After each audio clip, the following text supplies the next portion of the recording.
What franchise was milked is being milked too much? Probably been said already, but SpongeBob, Steven Hillenburg wanted no spin-offs, and did his best to steer the ship of his creation in his later years. Now there's 2 spin-offs, both are bad, and Nickelodeon has no plans on stopping, with no creator to tell them number. Edit: for those curious, Steven had a set of rules he put in place for the show, such as no spin-offs, no revealing what the Krabby Patty secret formula is, and SpongeBob can never get his boating license. I'd give it's what Op is referring to, but there's a spin-off called Comp Coral that's all the characters as kids at a summer camp and some as counselors. Let's also point out the fact how this completely negates the events of the actual series, since most characters didn't meet as kids. There's also a Patrick spin-off that just started, straight up called The Patrick Star Show. I've never watched SpongeBob, nor do I have an interest in doing so, but I just got an online petition about canceling Comp Coral. It explains how the S.B's creator never wanted any spin-offs, and how Nickelodeon is ignoring his wishes since he died, etc. I generally never sign petitions for canceling something super trivial stuff, or stuff I don't know about, but this is such a dick move on Nickelodeon's part. It pisses me off that they would disrespect the creator's wishes to make money he'll never see. What assholes. Seriously, what really irks me about Comp Coral is that young Sandy is in it and then the production crew realize the plot hole that creates and try to explain why she's there in the second episode, even though the episode where SpongeBob and Sandy meet is still canon in the main series. And with the Patrick Star Show, I hate how Patrick's parents are completely different from the main series and that he has a younger squid sister. The Patrick Star Show looked like it was gonna be ass when I saw the ads. People pointed out how his parents looked totally different. Sister Sam isn't in it and got replaced with the squid character. I'm not sure if she's like an adoptive sister or what. And I personally saw that now Patrick has on a shirt and is fully clothed. Lol. I know this one is a petty detail, but I wonder why a shirt was needed. No offense to Bill Fodgerback, but I hope the show flops and gets cancelled. I'm sure they wanted to make it new and different, but there are too many deviations from the actual SpongeBob universe. Absolutely, positively this, the first 3 seasons of SpongeBob are some of the greatest shows of all time, animated or otherwise. So many are witty, intelligent, and wicked funny. Episodes like Grandma's Kisses and No Weenies Allowed are just 2 great examples right off the top of my head. Flawless. Hillenburg wanted the series to end after the first SpongeBob movie came out, but somehow he was overridden and the show continued without him. The plunge in quality and consistency is apparent from the start of season 4, then the spin-offs came. My god. The destruction of Hillenburg's wonderful art is abhorrent to me. It's emblematic of what happens when true art is exploited only for money. I've heard that Nick makes billions annually from SpongeBob. It is disgusting. Oh, and for the record, I am a 55-year-old man. I watched and fell in love with SpongeBob with my 2 children when they were youngsters. They both had the good fortune to enjoy the first 3 seasons. I agree very much with you. The change in art direction and move to more gross-out humor got really apparent when Hillenburg wasn't around anymore, though when he came back around season 9 things got a lot better. It's sad to watch how Nickelodeon is just flaying the corpse of this once great show, but I'm not really surprised. Also, I think it's really cool that you're an older guy who watched and fell in love with SpongeBob with your kids. I love seeing parents, especially dads, bond with their kids like that. I had the pleasure of getting really into SpongeBob with my dad as well. Pardon the ramble. I think I've got a SpongeBob plushie he got me, somewhere downstairs. He even took me to a photo op with SpongeBob when I was in elementary school. I was just looking at that photo with him a few months ago. We stood out in the heat for quite a while, hahaha. I haven't watched TV much in the past 3 or 4 years, but he always liked watching it when it came on. He didn't hold that middle chunk of seasons in as poor regard as me,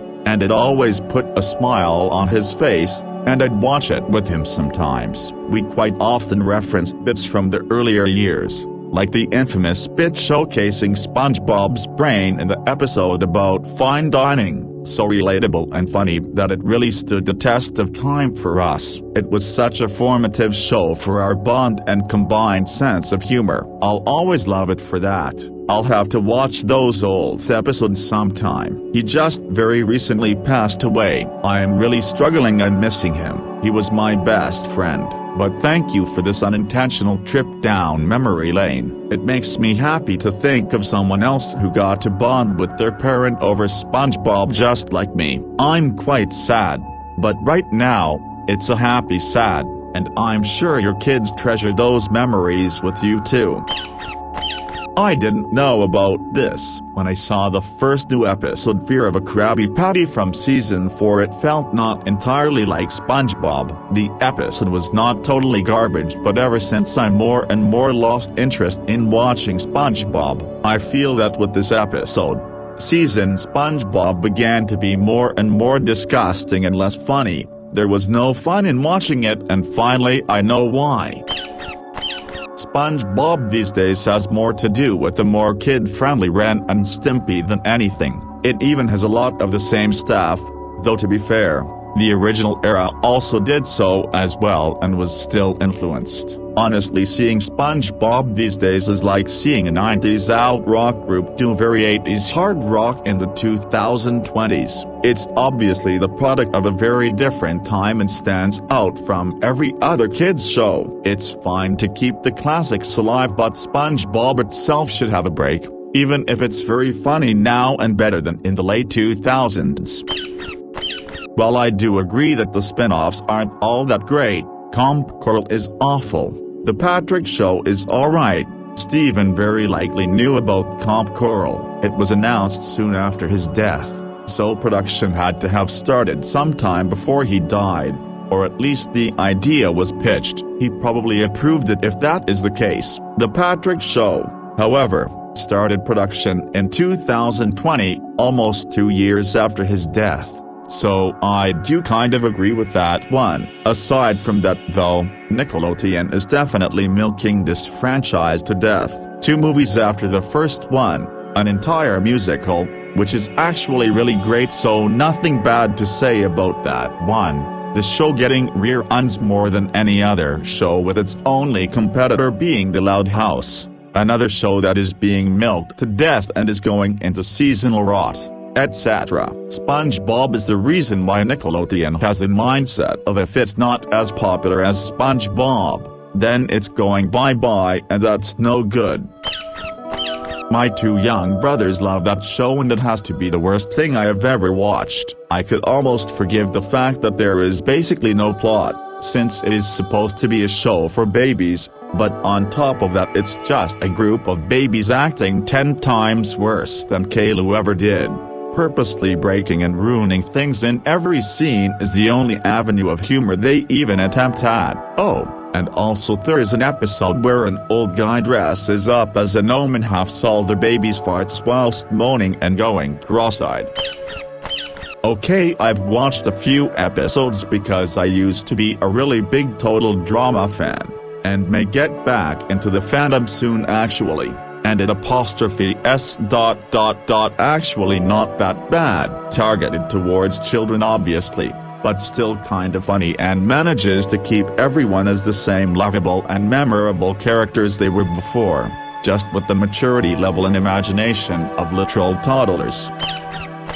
Dude, that's because I clicked through all 20 season winners and every single one won a recording contract with Universal. right? Like 5 have actually released records and only 1 was semi-successful on country music charts. Nearly every single American Idol winner has 1-2 albums even if they didn't do well. It's a competition for 100K and they don't give a single shit if you release a damn thing after.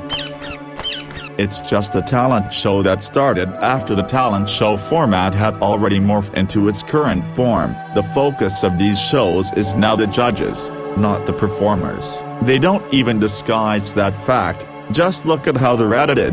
How many times per performance is there a cutaway to show a judge reacting or discussing something with another judge? I think it's because The Voice has much more of a focus on the coaches rather than the singers themselves. American Idol let the contestants have a bit more agency and showcase their personalities to a larger extent, which drove future commercial success for them. American Idol was also only a once-a-week show and on a certain portion of the year, spring I think, where if I just leave the TV on NBC on a random weekday evening at any point in the year one think there's a 25% chance a new episode of The Voice will be on. The care factor for audiences just isn't there due to oversaturation. As an aside, the record deal you get for winning is crap.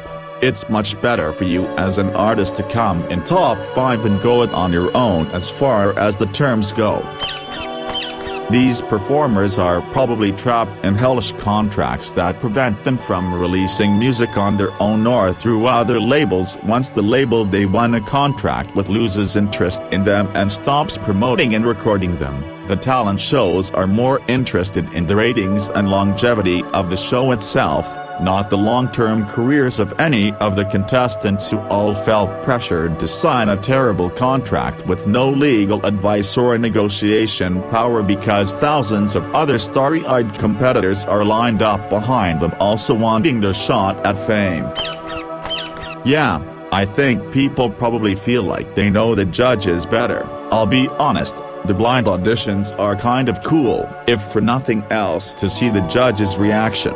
Though I think if it was blind for the audience too, it would be cooler, but then you don't get the backstories they love. Problem is, IRL, the music industry isn't blind. For every Adele and Lizzo there are tons of very talented women, and men, who aren't aesthetically pleasing enough to get the record contacts. I wish I wasn't guilty of this, but I am. Even toward guys. I remember seeing a picture of the guy who sang Someone You Loved and I was like, really? That's what this guy looks like. It's just a talent show that started after the talent show format had already morphed into its current form. The focus of these shows is now the judges, not the performers. They don't even disguise that fact. Just look at how they're edited. How many times per performance is there a cutaway to show a judge reacting or discussing something with another judge? The focus of these shows is now the judges, not the performers. I hate that my parents totally love this and it's absolutely about the judges. Only thing that matters is whose team anyone is on, and coach drama. And then the coaches are probably told by production to pick 2 people for each genre they do well with so the showdown round can be exciting and make sense. So no matter how many country singers get turns, I'm pretty sure Blake can only select 2 or 4 at most, even though he's the country guy on that panel. That's sadly because they drop the winners afterwards. They give them a recording contract and send them on their way, as if getting a record deal would be enough to make people successful. Also, they stack seasons one over the other, so they're not even finished hearing one that they're already recording the auditions for the next one. They're not even letting people breathe. It's almost as if they just want you to focus on the current season and forget everything else. I remember Christina complained that they were just part of a money-making machine and the producers didn't care about the singers at all. Highlight of the whole series was in 3 or 4 when heavily pregnant Tara Reid was eaten by a shark in space. The offending shark crash landed on Earth, Everyone was like, oh shit, Tara's dead. Then Tara Reid cuts a hole in the side of the shark and pushes her newborn baby she birthed inside the shark out of the hole. There are meaningful life events I have very hazy recollection of, yet I remember this clear as yesterday. If you enjoy it, and it doesn't hurt anybody else, there should be no guilt. That's how I like to look at it. Anyway, I used to be unnecessarily judgy about someone's outward appearance if it was too loud, like pink hair and a bunch of piercings or whatever, but like ... who gives a shit? They're not hurting anyone looking like that, and the same could be said about a lot of things as long as it doesn't directly impact someone in a negative way. You know why? There is literally nothing in the entire world like that one sentence you just said. The studies show that your mind remembers unique things better than things that happen over and over. That's why they say time flies faster when you're older, because less things are new to you and you just don't remember as much about each specific day, moment that things happen. So you remember that sequence so well, because what in the actual fuck is like a shark eating a pregnant woman in space, plummeting to Earth, then getting cut open from the inside by the woman who it ate, who also gave birth inside a shark? I've never met someone who wasn't me to bring up that scene. I remember the first time I saw it, it fucking killed me, and that evening, a little while into getting frisky with my partner, it just came into my brain and I couldn't stop myself from saying it. I said, hey, remember that baby shark birth? Fucked up him thinking about that now, huh? Let's just say we needed an 15-minute laughing break because of my immaculate timing. Yes, the Sharknado movies are absurd and stupid, but they know that, and are leaning into it. Granted, I've only seen the first two, but I think they're a cool idea, because the movies are winking at the audience. This is not the Asylum, which are just making mockbusters that are low-effort rip-offs, but a different beast, one that is deliberately bad, but in a funny way. 6 is probably too many, but I approve of the concept. The animated movies aren't bad, there's a few of them, basically just longer themes episodes. One of my favorites is Channel Surfers, I think it's called, where Timmy goes through all the TV channels chasing Vicky with their magical remotes. Person above may have been talking just about the live-action movies, which were pretty freaking terrible and absolutely unnecessary. Truly nobody asked for all that lol. That's true. I like a lot of those too. I guess my brain just lumps them together and I remember the Muffin one as my finale, regardless of chronological order. I have a very clear memory of dancing with my elementary school best friend in her living room and shouting "Chimmy Timmy Power Hour" every single time the commercial came on the day of the premiere. So I think you're right, it's just those live-action ones that are trash. I still didn't watch much after Poof came though. Yep, they're doing a live-action one now. Think at least the voice of Cosmo is the same, but not sure about anything else. The movies had Drake Bell as Timmy, but I don't suspect he'll be returning due to the most recent development. Edit, since I was annoyingly vague. The recent developments are that Drake Bell was convicted of sexually abusing a 15-year-old. 4 years ago, he received 2 years probation. I hope that is enough detail for the guy that felt it necessary to be annoyingly an asshole. That's where I stopped as well, not out of anger or upset, just was the first time a show changed, and I realized I was no longer interested, not the target audience anymore. My gripes with the show have nothing to do with the show itself. I think the show should end to make room for new stuff. Nickelodeon needs to leave the zeros. What have they done in the last 10 years that was noteworthy? Kara, that they pushed to the side. Cartoons are such a great medium, it's a shame to see an entire network sleep so hard. Yep, they're doing a live-action one now. Think at least the voice of Cosmo is the same, but not sure about anything else. The movies had Drake Bell as Timmy, but I don't suspect he'll be returning due to the most recent development. Edit, since I was annoyingly vague. The recent developments are that Drake Bell was convicted of sexually abusing a 15-year-old. 4 years ago, he received 2 years probation. I hope that is enough detail for the guy that felt it necessary to be annoyingly an asshole. I'm looking at this with adult eyes and I hate it. But it's not for adults, obviously, it's for kids. I think we all forget how dumb some of the stuff we watched as kids was. We didn't see it as dumb then, so our brains didn't store it in our memories as being dumb. And that's just the shows we remember. I hate hearing people complain about how cartoons, kids shows nowadays are all terrible. Like, no, there have always been dumb shows. You are just older and don't think the dumb ones are funny anymore. There has been and currently is a mix of dumb shows for young kids who will laugh at dumb shit and shows with more clever humor. If there's one thing I'm thankful for about that movie is at least they are very clear that Drake Bell is playing an adult Timmy and not a full-grown ass adult playing a 10-year-old. That'd be very creepy.